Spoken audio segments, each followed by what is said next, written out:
할렐루야. 예배 오신 여러분들 환영하고 축복합니다. 비가 오고 바람 불고 참 날이 많이 구정 가운데 앞에 또 아침에 왔는데 왜 이렇게 주차 자리는 없는지 정말 할 수 말씀에 이 주차 공간 다 사고 싶은, 물론 하기도 어렵지만 제가 처음에 2012년 12월에 여기 왔을 때 이제 앞에 차들이 아무 차도 없었습니다. 제 차하고 한두 대밖에 없었는데 한 10여 년 사이에 다들 차들을 한 대씩 더 장만했는지 이렇게 주차 자리가 많아졌어요. 물론 우리 교회도 성도들이 많아지면서 여기가 좀 이렇게 성도들도 많이 차를 가져오지만, 그래서 마음에 주님 비도 오고 날도 구전데 성도들 와서 차 때문에 뺑뺑 돌고 고생하지 않게 다음부터 일요일 아침엔 차들 좀 싹 좀 빼주십시오. 이런 기도 원래 하면 안 되지만 그런 기도가 저절로 나오더라고요. 여러분 참 환영하고 감사를 드립니다. 오늘은 어린이 주일입니다. 어린이 주일에 많은 교회에서는 누가복음 2장 52절을 주로 설교를 합니다. 예수는 그 지혜와 키가 자라가며 하나님과 사람에게 사랑스러워 가시더라. 카톡 소리 엄청나네요. 어린이 주일에 이 설교를 통하여 많은 목회자들은 우리의 아이들을 이렇게 예수님처럼 잘 양육하자고. 그런데 52절 앞절은 별로 유명하지 않아요. 51절은 이렇게 되어 있습니다. 예수께서 나사렛에 이르러 순종하여 받드시더라.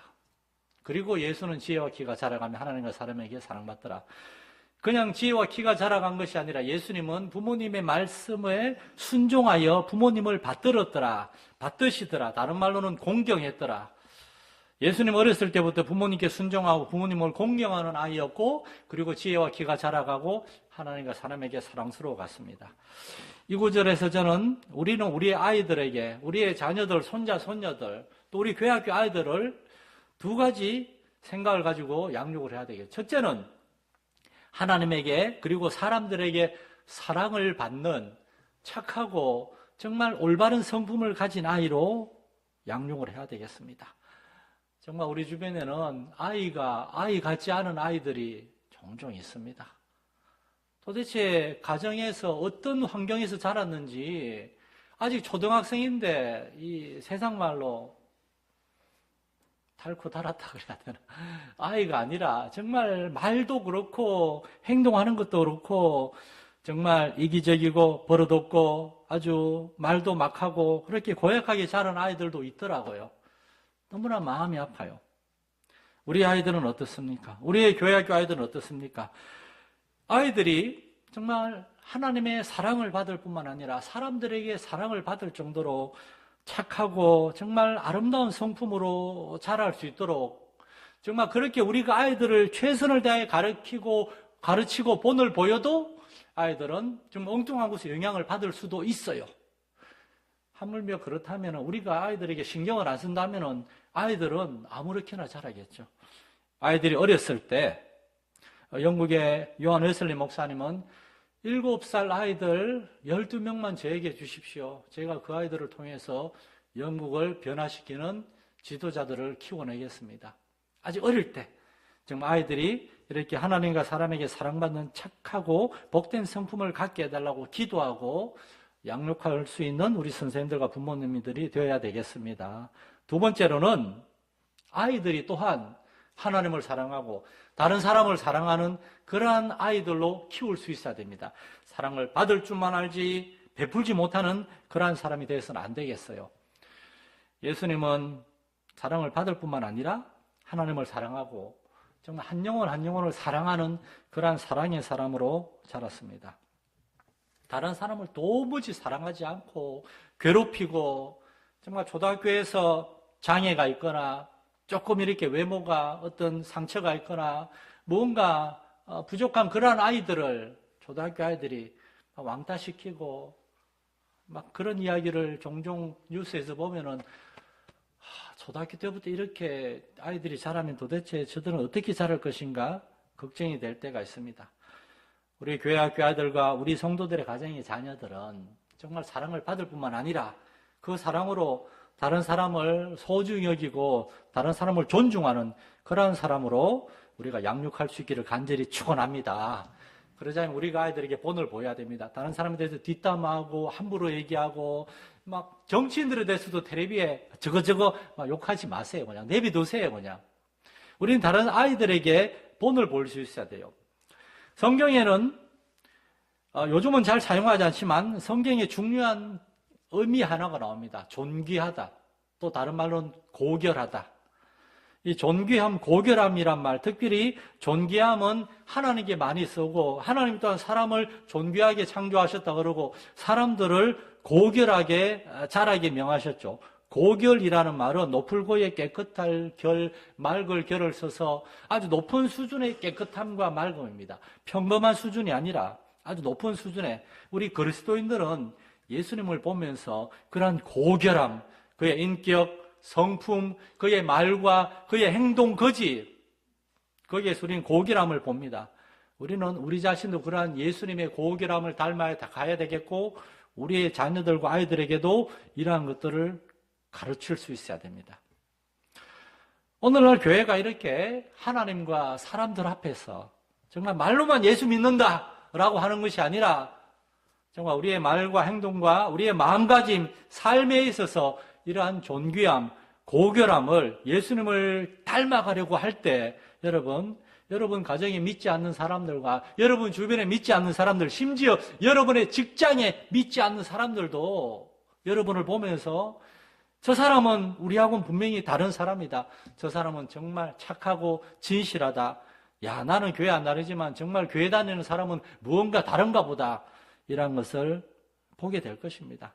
오늘날 기독교의 문제는 이런 기독교의 구별됨, 그리스도인으로서의 우리의 구별됨을 우리가 세상 가운데 보여주지 못하고 있는 거예요.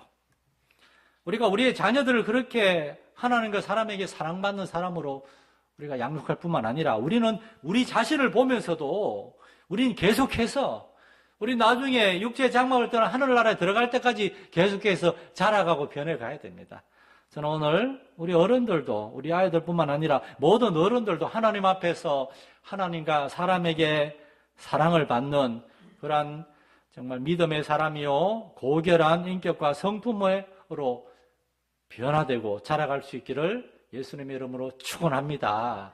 이게 우리의 기도의 제목이 될 수 있기를 원합니다. 오늘 어린이 주일에 저는 오늘 본문에서 교리적이고 그런 딱딱한 얘기는 잠깐 내려놓고 다음 주에 할 거예요. 오늘은 여기에서 정말 하나님과 사람에게, 특별히 예수님에게 정말 따뜻한 사랑을 받았던 이 본문의 주인공 세 사람, 베다니 마을의 나사로, 마르다, 마리아 세 사람에 대해서 그들의 믿음과 그들의 성품에 대해서 그들의 삶의 모습에 대해서 잠깐 소개하기를 원합니다. 그래서 우리도 저들과 같은 그러한 믿음의 사람이 되기를 원하고 저들처럼 예수님을 섬기기를 원하고 우리 교회 학교 아이들도 그렇게 가르치고 양육해야 되겠다. 그렇게 기도해야 되겠다. 우리가 그런 깨달음이 있으면 좋겠어요. 첫 번째로는 마르다에 대해서 잠깐 소개하겠습니다. 마르다를 저는 이렇게 소개하고 싶습니다. 마르다는 믿음의 여인이었다고. 요한복음과 누가복음 본문에서 마르다는 가장 적극적인 믿음의 여인으로 소개됩니다. 그런데 우리가 마르다에서 오해를 갖고 있어요. 누가복음 10장에서 예수님이 베다니 마을에 마르다의 집에 왔을 때 마르다는 예수님을 위해서 음식 준비하느라 분주했고 마리아는 예수님 말씀 듣겠다고 발치에 앉아있고 그걸 보면서 많은 목사님들도 저도 옛날에 그렇게 설교한 적이 있는 것 같아요. 이거 봐라. 일하느라고 바쁜 마르다 말고 예수님은 말씀 듣는 마리아를 칭찬하셨다. 그러면서 마르다처럼 하면 안 된다. 그렇게 너무 단편적으로 우리가 설교를 많이 했던 것 같아요. 그러나 지난 한 주간 저는 이 마르다와 이 마리아 나사로의 집안에 대해서 요한복음과 누가복음 본문을 계속 읽으면서 우리는 마르다에 대해서 많은 오해를 하고 있었구나 생각을 하게 됩니다. 생각해 보세요. 마르다, 나사로, 마리아의 집에는 부모님이 안 계셨어요. 이미 돌아가셨어요. 이 세 남매가 있으면 그 집에 모든 일을 주관하는 사람은 누구겠습니까? 나사로겠습니까? 동생 마리아겠습니까? 마르다예요. 마르다는 책임이 있었어요. 예수님을 모셨는데 언니인 마르다는 집안에서 어머니의 역할을 감당해야만 됐습니다. 그래서 마르다는 예수님을 모시는데 지금처럼 냉장고에서 뚝딱 꺼내든지 배달에 땡땡 주문할 수는 없는 거잖아요. 음식을 준비해야 됩니다. 그래서 마르다는 음식을 준비하느라 마음이 급했어요. 예수님은 절대 마리아를 책망하지 않았습니다. 마르다야, 마르다야. 네가 많은 일로 염려하고 근심하는데 참 미안하다. 그렇지만 한 가지면 충분하다. 나는 음식 먹으러 온 것이 아니고 말씀을 들으러 왔다. 예수님은 다정하게 마르다야라고 부르셨습니다. 여기서 중요한 사실은 여러분, 이 누가복음 10장 이 이야기의 중요한 사실은 예수님을 집에 초대한 게 마르다라는 사실입니다. 누가복음 10장 38절은 이렇게 되어 있어요. 그들이 길 갈 때에 예수께서 한 마을에 들어가심에 마르다라 이름하는 한 여자가 자기 집으로 영접하려더라. 나사로가 아니었고 베드로가 아니고 마리아가 아니었습니다. 마르다였어요. 왜 마르다는 예수님을 집으로 초대했겠습니까? 북쪽 갈릴리에서 하나님의 말씀을 잘 전하고 사람들의 병과 약한 것을 고쳐준 한 젊은 랍비가 예루살렘으로 오고 있다는 말을 듣고 혹시나 우리 마을에 오시면 그분을 꼭 만나고 싶다. 그래서 마르다는 예수님이 그 마을에 들어왔다는 소식을 듣자마자 제일 먼저 달려가서 우리 집으로 초대한 것입니다. 베다니에서 예루살렘까지는 2.5km 더 올라가야 돼요. 아직은 몇 시간을 더 가야 돼요. 언덕길을 올라가야 됩니다. 마르다는 예수님을 집으로 모시길 원했고 그 예수님을 모셔서 그냥 음식 대접하는 게 목적이겠습니까? 아니에요. 마르다도 예수님을 모셔서 말씀을 듣기를 원했어요. 그래서 마리아와 오빠 나사로와 다른 사람들이 예수님의 말씀을 듣는 동안 마르다는 수고하고 봉사하고 있었던 것입니다. 마르다가 예수님을 집으로 초대한 이유는 예수님을 하나님의 선지자로 하나님의 특별한 선지자로 알았기 때문에 그 예수님을 통해서 말씀을 듣기 원했어요. 오늘 27절에 보면 마르다 뭐라 그럽니까? 요한복음 11장 27절에 마르다는 이렇게 얘기합니다. 주여 그러하외다. 주는 그리스도시요 세상에 오시는 하나님의 아들이신 줄 내가 믿나이다. 여러분 이 말씀은 마태복음 16장 16절에 베드로의 신앙 고백하고 똑같습니다. 예수님을 몇 년 따라다닌 제자가 할 수 있는 신앙 고백을 이 마르다가 고백하고 있는 겁니다. 예수님의 수제자가 고백한 이 믿음의 고백을 마르다는 했어요. 저는 어떤 면에서 이 나사로, 마르다, 마리아 이 세 남매의 집안에서 사실 믿음의 가장은 마르다였다는 생각을 하게 돼요. 여러분 놀라운 사실은 요한복음 11장, 12장, 그리고 누가복음 10장 세 군데에 나사로, 마르다, 마리아가 나오는데 마르다와 마리아는 대사가 있어요. 근데 나사로는 한마디도 대사가 없어요. 나사로는 그냥 앉아가지고 웃으면서 이렇게 아무 대사가 없어요. 나사로는 조용하고 말이 없는 그러한 성격이었던 것 같아요. 그러나 마르다는 가장 적극적이었습니다. 누가복음 10장에서 예수님을 자기의 집으로 초대한 것도 마르다고, 물론 그 집의 실제적인 가장은 나사로였으니까 오라버니 저 예수란 랍비를 우리가 꼭 집에 모셔서 말씀을 듣고 싶습니다. 오빠에게 얘기해서 허락을 받았겠죠. 그리고 오늘 요한복음 11장에도 나사로가 병들었는데 예수님을 초대했는데 안 와요. 그러다 나사로가 병들어 죽었어요. 그리고 나서 예수님이 오셨어요. 그러면 마르다와 마리아는 소위 말하는 시험에 들 수도 있습니다. 아니 예수님 어떻게 이렇게 한참 만에 이렇게 늦게 오실 수가 있습니까? 그러나 마르다는 그러지 않았습니다. 본문 20절에 보면 마르다는 예수께서 오신다는 말을 듣고 곧 나가 맞이하되, 마르다는 굉장히 적극적인 연이었습니다. 여러분 한 가정의 믿음의 가장은 이렇게 먼저 움직이고 먼저 순종하고 먼저 달려나가는 믿음의 가정 될 수 있기를 축원합니다. 가족들에게 얘들아 우리 함께 모여서 하나님 말씀 읽자, 우리 함께 기도하자, 우리 가정 예배 드리자, 우리 교회 가자, 어려울 때 기도하자. 가장이 먼저 얘기해야지. 아이고 애들한테 이런 얘기하기 쑥스럽네. 여러분 목사인 저도 애들이 20살 넘었는데 우리 다 같이 모여 기도하자 이런 얘기하기가 어떨 때는 다 컸는데 애들 싫어하지 않을까 그런 마음이 들 때도 있어요. 맞아요. 여러분 그럼에도 불구하고 여러분 믿음의 가장은 먼저 앞장서야 되는 줄로 믿습니다. 본을 보여야 돼요. 예수님을 믿는 믿음에 있어서 예수님께 우리의 믿음을 고백하는 데 있어서 가장 믿음을 보여야 돼요. 오빠가 병들었을 때 예수님께 사람을 보내고 예수님 오셨을 때 가장 먼저 달려나가고 마르다가 그렇게 한 이유는 예수님이 그리스도시고 하나님의 아들이시기 때문에 우린 예수님께 기도하면 된다. 예수님을 믿고 기다리면 된다. 마르다에게 이러한 믿음이 있었습니다. 우리 모두 이러한 믿음의 사람 될 수 있기를 축원합니다. 두 번째로 마리아는 너무나 아름답고 너무나 착한 예수님을 참 사랑한 사람이었습니다. 누가복음과 요한복음 모두에서 마르다는 아주 활동적이고 적극적인 그러한 믿음의 사람으로 소개되지만 마리아는 조용히 예수님의 발 앞에서 말씀을 듣다가 또 나중에 요한복음 12장에 보면은 예수님이 이제 예루살렘으로 그의 마지막 일주일을 향하여 올라가고 계실 때 또 마리아는 조용히 예수님 앞에 와가지고 예수님께 인사하고 향유를 깨뜨려가지고 예수님의 발에 붓고 그 머리털로 예수님의 발을 조용히 말이 안 해요. 근데 조용히 순종하고 행동합니다. 여러분, 이 마리아가 예수님을 위해서 깨뜨린 그 순전한 나드 향유가 얼마라고 말씀을 드렸습니까? 요한복음 12장에 보면 가룟 유다가 그렇게 얘기합니다. 이 비싼 향유를 300데나리온에 팔아가지고 가난한 사람들을 도와주지 이게 무슨 낭비냐. 300데나리온 오늘날 값어치로 2천만 원입니다. 2천만 원. 2천만 원짜리 향유가 어디서 났겠습니까? 오빠인 나사로가 정말 동생 마리아의 나중에 시집갈 때를 위해서 결혼 지참금으로 이 순전한 나드 향유를 준비해서 마리아에게 준 거예요. 마리아야, 네가 나중에 돈이 필요하면 이걸 팔아서 결혼 비용으로 쓰고 그게 아니면은 이것을 가지고 신랑이 집에 가서 이걸 가지고 신랑 결혼 생활 해라. 오빠의 선물이었을 거예요. 그 선물을 마리아가 깨뜨렸을 때 마리아는 혼자 깨뜨리지 않았을 겁니다. 오빠에게 허락을 받았을 거예요. 오빠가 야, 그거 너 결혼 지참금인데 괜찮겠니? 괜찮습니다, 오라버니. 예수님을 위해서라면 내가 이거 충분히 들을 수 있습니다. 마리아는 이처럼 예수님을 사랑하는 여인이었습니다.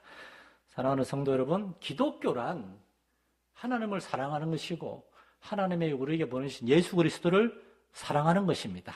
믿음은 사랑하는 거예요. 믿음은 추상적인 개념이에요. 나는 예수님을 믿습니다. 나는 하나님을 믿습니다. 그거 어떻게 알 수 있습니까? 사랑하는 겁니다. 예수님을 사랑해서 마음과 뜻과 온 힘과 정성을 다해 사랑해서 우리의 삶에서 예수님을 사랑하는 게 나타나는 거예요. 예수님을 믿는다, 사랑한다 그러는데 조금만 뭐 핑계 있으면 교회 안 나가요. 성경 안 읽어요. 기도 안 해요. 어려운 일 있으면 예수님 안 찾아요. 아니 도대체 뭐가 예수님을 사랑한다는 것입니까? 믿음은 하나님을 사랑하는 겁니다. 사랑하는 것은 우리의 마음을 드리고 삶을 드리고 시간을 드리고 할 수만 있다면 물질도 드리고 우리의 인생을 하나님께 드리는 겁니다. 영국 국교회의 한 젊은 목회자가 그 교단 내에서 정치 싸움에 휘말려가지고 그 교단 신학대학의 교수직에서 쫓겨나게 되었어요. 그러다 주변의 친구들, 목사님들이 와가지고 그 목사 위로하면서 저 나쁜 사람들 막 욕을 했을 때 이 젊은 목사님은 아닙니다. 저들을 욕하지 마십시오. 저는 상관없습니다.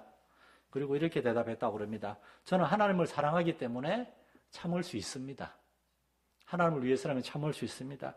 사랑하는 성도 여러분, 우리가 하나님을 사랑한다면 우리도 참고 인내할 수 있기를 축원합니다.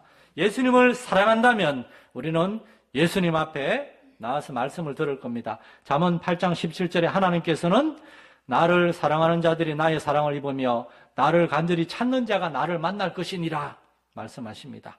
요한복음 14장 21절에서 예수님은 나의 계명을 지키는 자라야 나를 사랑하는 자니 나를 사랑하는 자는 내 아버지께 사랑을 받을 것이요 나도 그를 사랑하여 그에게 나를 나타내리라. 아멘. 마리아가 왜 향유옥합을 깨뜨렸겠습니까?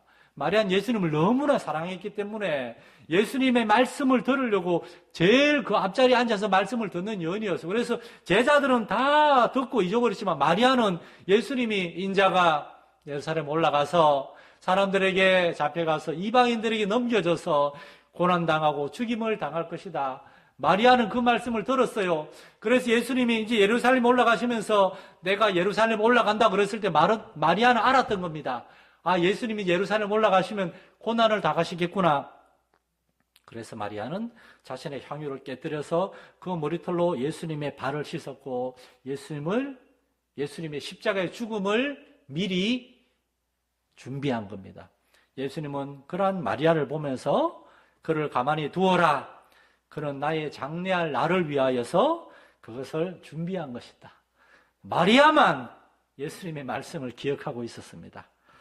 예수님을 사랑했기 때문에 예수님의 말씀을 들었어요. 우리도 마리아처럼 예수님을 사랑하고 예수님 앞에 나와서 예수님의 말씀을 귀담아 듣고 예수님의 말씀에 순종할 수 있기를 축원합니다. 세 번째로 이 나사로라는 인물에 대해서 간략하게 소개해 드립니다. 나사로, 마르다와 마리아의 오빠가 되는 나사로는 예수님이 그가 죽었을 때 그를 다시 살려주셨어요. 그리고 성경에 나오지 않지만 초대교회 기록에 하면 나사로는 30년을 더 살았다고 그래요. 그리고 나사로는 초대교회 위대한 지도자가 되어서 정말 이름도 빛도 없이 예수님을 끝까지 섬긴 헌신과 순종의 사람이었습니다. 나사로는 말이 없었어요. 그러나 그는 말보다 행동, 순종이 있었습니다. 누가복음 10장 그리고 요한복음 11장, 12장 이 본문에 베다니의 나사로, 마르다, 마리아의 집안이 나오는데 나사로가 실제로 그 집안에 부모님이 안 계시니까 오빠니까 가장입니다. 그 집안의 어른입니다.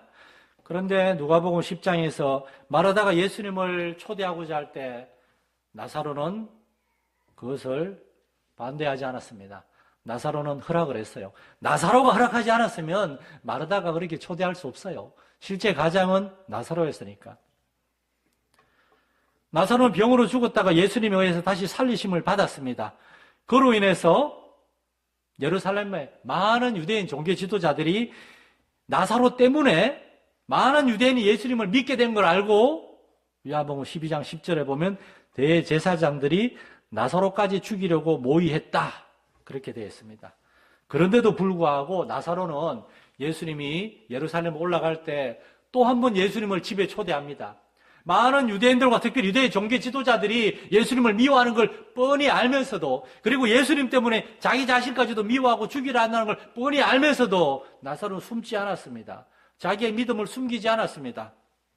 나사로는 예수님을 집에 초대했을 뿐만 아니라 예루살렘에 있는 많은 유대인들까지 초대했어요. 왜냐? 그들도 예수님의 말씀을 듣고 그들도 예수님의 생명과 구원의 그 능력을 경험하기를 원했기 때문에 나사로는 말이 없어요. 그러나 나사로는 누구보다 예수님을 위해서 순종하고 헌신하는 사람이었습니다. 여동생 마리아가 오빠인 나사로가 선물한 그 비싼 향유를 쨍그랑 깨뜨려가지고 예수님을 위해 다 바치려고 할 때 오빠인 나사로는 그러한 마리아 희생을 기뻐하면서 마리아야, 네가 정말 우리 예수님을 그렇게 사랑하고 예수님을 위해서 헌신하려고 하니 오빠인 나도 너무나 자랑스럽구나. 나사로는 허락해 주었습니다. 그래서 마리아는 예수님께 그 옥합을 바칠 수가 있었습니다. 나사로와 마르다 마리아는 나중에 예루살렘 교회 일원이 되어서 예루살렘 교회를 섬기다가 사도행전 8장에 예루살렘 교회에 큰 핍박이 일어났을 때 많은 사람들이 구브로와 버니게로 떠나갔다고 되어 있어요. 그때 구브로로 간 사람들 중에 나사로와 마르다 마리아가 있었어요. 구브로가 어디입니까? 사이프러스. 우리 최재호 집사하고 데클라 자매가 있는 사이프러스, 거기에 바나바의 고향이기도 한 그 구브로 사이프러스에 나사로와 마르다 마리아도 거기에 가서 거기에 교회를 세웠고 거기에서 복음을 전하다가 유대인들이 거기까지 쫓아와서 예수님 때문에 살림을 받은 나사로를 핍박하자 나사로는 다시 여동생과 함께 바다를 건너 유럽 땅으로 들어가서 그 당시에 갈리아 지역, 오늘날의 프랑스 지역에 가서 거기에서 복음을 전하고 교회를 세우다가 거기에서 이제 초대교회 기록에는 순교했다고 되어 있습니다. 그래서 프랑스의 오팅이라는 그러한 도시에 성 나사로 대성당이 있습니다. 거기에 나사로의 유골이 안치되어 있다고 합니다. 예수님은 사복음서에서 굉장히 많은 사람들을 만났어요. 그런데 대부분의 사람들이 한 번 스치는 인연이었어요. 예수님과 두 번, 세 번 만난 사람은 없어요. 여리고의 유명한 삭개오만 해도 예수님을 만나고 뽕나무에 정확히 돌 무화과 나무에서 내려와가지고 예수님을 집에 모시고 있지만 그 뒤에 예수님을 또 만났다는 기록은 없어요. 대부분의 사람들이 예수님을 만나고 말씀을 듣고 구원받고 병고침을 받고 떠나갔습니다. 그러나 사도 요한에 하면은 나사로와 마르다, 마리아 이 집안은 예수님과 꾸준히 교제하는 집안이었어요. 많은 학자들은 요한복음에 하면 예수님이 예루살렘에 3번 올라갔다고 합니다. 3번 올라가실 때마다 베다니에 나사로의 집에 묵으셨다고 그렇게 추측을 합니다. 이 마르다, 마리아, 나사로의 세 남매는 예수님을 특별히 사랑했을 뿐만 아니라 예수님께 정말 깊은 사랑을 받았고 예수님과의 정말 변치 않는 많은 사람이 예수님을 만났다가 은혜 받고 떠나가고 끝이었습니다. 그러나 이들은 끝까지 예수님을 믿고 사랑하고 예수님 예루살렘 올 때마다 베다니 마을에 자기 집에 예수님을 모시고 예수님을 섬기려고 했어요.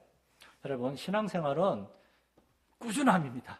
신앙생활의 가장 힘든 것은 가다가 지치는 거, 가다가 피곤하고 내가 옛날에 예수님 열심히 섬겼으니까 이제 좀 쉽시다. 이제 좀 적당히 교회 다니도 이해해 주십시오. 여러분, 우리가 정말 사랑한다면은 그 사랑은 계속해서 더 뜨거워지고 더 깊어져야 되는 줄로 믿습니다. 예수님은 여러분을 그렇게 사랑하시는데 예수님이 사랑하시는 사람들 바로 여러분들이에요. 그런데 우리는 과연 얼마나 예수님을 그렇게 처음 사랑 그대로 끝까지 사랑하고 있습니까?